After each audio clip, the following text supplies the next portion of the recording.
चले जाए तो पता लगे कि कितना काम करते हुए बीएससी साहब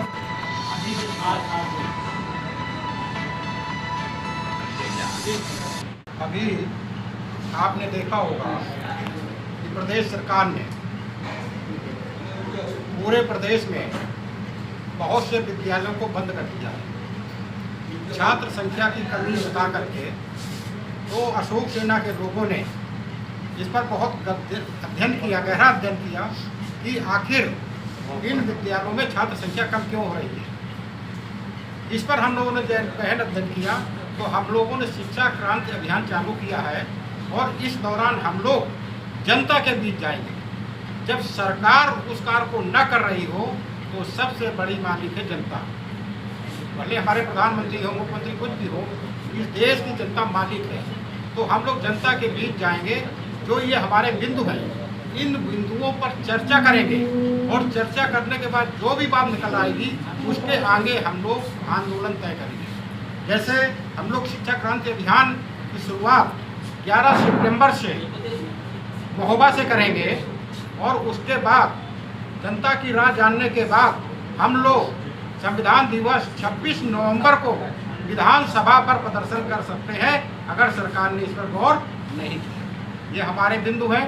हाई कोर्ट का जजमेंट हुआ था, जो लोग सरकारी कोष से वेतन ले रहे हैं, चाहे वो डीएम का बेटा हो, चाहे चपरासी का बेटा हो, और चाहे वो सांसद हो या विधायक, कोई भी जो भी वेतन ले रहा है, इनके बच्चे सरकारी स्कूलों में पढ़े। हम लोगों की ये मांग है कि जो बच्चे सरकारी स्कूलों से पढ़कर आ रहे हैं, आज भी 75 सालों में बहुत से बच्चे आज भी फर्श पर बैठकर पढ़ते हैं और एक एसी में बैठकर पढ़ता है, दोनों में क्या कंपेरिजन हो सकता है। तो अशोक सेना की मांग है कि जो लोग बच्चे सरकारी स्कूलों से पढ़कर आए हैं, उन बच्चों को हायर एजुकेशन और नौकरियों में वरीयता दी जाए, यानी उसको अलग से बोनस अंक दिए जाए, तब मेरिट बनाई जाए। ये अशोक सेना की मांग है। अगर इन मुद्दों पर सरकार ने गौर न किया तो अशोक सेना जमीनी स्तर पर इसको आंदोलन चलाने की ये बात होगी, जिसकी जिम्मेदारी प्रदेश सरकार की होगी। हमारे महासचिव जी है। सर, अपना परिचय देते हुए और पूरी बात बताइए। हर प्रकाश योद्धा एडवोकेट, राष्ट्रीय मुख्य महासचिव, अखिल भारतीय अशोक सेना। साथियों, शिक्षा का हर परिवार, हर बच्चे का महती आवश्यकता भी है और प्रत्येक घर से लेकर राष्ट्र के निर्माण में एक योग्य नागरिक की ही अच्छे राष्ट्र की निर्माण करता है। ये हम लोगों की सोच है और इसी सोच के बारे में जैसे पिछले कुछ समय से सरकार ने निर्णय लिए थे कि 50 की संख्या जिन विद्यालयों में कम होगी वहाँ पर के बच्चों को दूसरे विद्यालय में मर्ज किया जाएगा। हालांकि सरकार ने इस पर अपना पीछे कदम उठाया है, लेकिन मेरा फिर भी कहना है कि अगर बच्चों को शिक्षा अच्छी दी जाए तो विद्यालयों में बिल्कुल भी संख्या कम नहीं होगी। मैंने ऐसे ऐसे विद्यालय देखे हैं सर कि जिनमें डीएम से शिकायत की जा रही है लेकिन एडमिशन वहाँ के प्रधानाचार्य नहीं कर रहे हैं। कारण क्या है? उन विद्यालयों को शिक्षा का स्तर इतना अच्छा है कि पब्लिक स्कूल के छात्र स्कूल में एडमिशन नहीं दिला रहेगा। बड़ा अफसोस इस बात का मुझे ये भी है कि जो भी राज्यपाल पुरस्कार है या राष्ट्रपति पुरस्कार है, ऐसे पुरस्कार प्राप्त करने अध्यापकों के विद्यालयों में भी शिक्षा संख्या कम है। और क्या वजह है शिक्षक विद्यालयों में जो है बच्चे कम होते जा रहे हैं? जी, तो कम क्यों हो रहे हैं? शिक्षा नहीं मिल रही है। भाई हमारे उत्तर प्रदेश हो, पूरे भारत इतना विकसित देश नहीं है जहाँ पर आम नागरिक, हर आम नागरिक अपने बच्चों को पब्लिक स्कूल में शिक्षा दिला सके।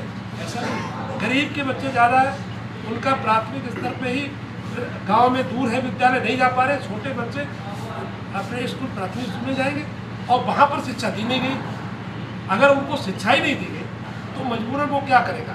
अगर गार्जियन थोड़ा समझदार है, अपने बच्चे का हित चाहता है, तो वो मजबूरन या तो दूसरे विद्यालय में ले जाएगा और जहाँ शिक्षा मिल रही है वो वहाँ जाएगा।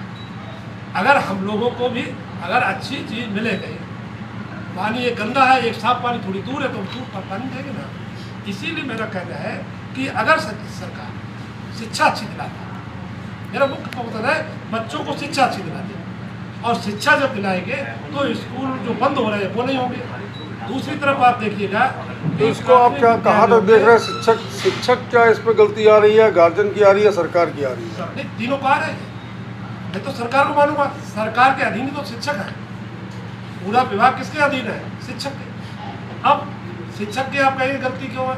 मैं शिक्षक की गलती इसलिए कम मानता हूँ कि आप देखिए हर विद्यालय में कहीं ना कहीं एक शिक्षक को किसी न किसी माध्यम की मीटिंग में आना है। अब विद्यालय में कक्षा है 5, अध्यापक है 2, 5 क्लास के बच्चों को 2 अध्यापक कैसे पढ़ा देंगे? और उसमें एक पता लगा ये कहाँ है, अगर पता है आप मुआयना करने जाए तो पता लगा एक विद्यालय का मीटिंग हुए BSc साहब ने बनाया। अब जो शिक्षा मित्र लगाए हैं, यहाँ ये भी मुद्दा आता है, जो शिक्षा मित्र लगाए हैं, शिक्षा मित्र स्थानीय होता है। शिक्षा मित्र उस स्कूल के पास का ही होता है। वो पूरा कोशिश करता है क्योंकि वो बच्चे जो आ रहे हैं वो उसके मिलने वाले हैं, उसके पड़ोसी हैं। लेकिन उसकी दशा आप देख लीजिए, संविदा के अन्य कर्मचारियों को आज मिनिमम वेतनमान मिल रहा है।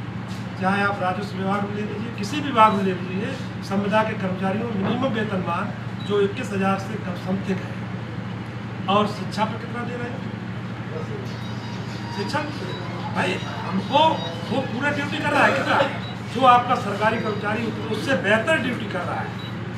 कई विद्यालय अब ऐसे हैं जिनमें जो परमानेंट अध्यापक हैं वो मीटिंगों में लगातार रहते हैं और शिक्षा मित्रों में प्रेस वार्ता तो पहले मैं राज्यपाल महोदय को ज्ञापन दिए, पहले ज्ञापन था, उसके बाद यहाँ आए आप लोगों को मुखातिब हुए। तो हम लोगों ने इसलिए सोचा आप लोगों से मुखातिब होने का कि ये एक किसी व्यक्ति का मुद्दा नहीं है, ये मेरे विचार से ये हर उस नागरिक का मुद्दा है जिसके बच्चे विद्यालय में पढ़ने जाते हैं, अच्छी शिक्षा चाहते हैं। ठीक है, धन्यवाद।